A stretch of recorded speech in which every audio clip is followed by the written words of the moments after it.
kuza ku mbuga nkoranyambaga ukeneye attention cyangwa se likes ni ikibazo gikomeye cyane, kuko reka tuvugisha ukuri, ese muzi neza ko miliyoni y'abantu bakureba cyangwa se 100,000 cyangwa se 10,000 cyangwa se 1,000 babaye batanakurebye nta kintu baba? You should think about that.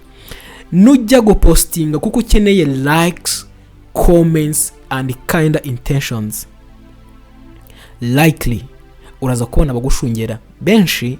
Wikange ko ukeneye, wabonye ya intention wari ukeneye, ariko bikugushyira mu mutego kuvuga ngo what the next.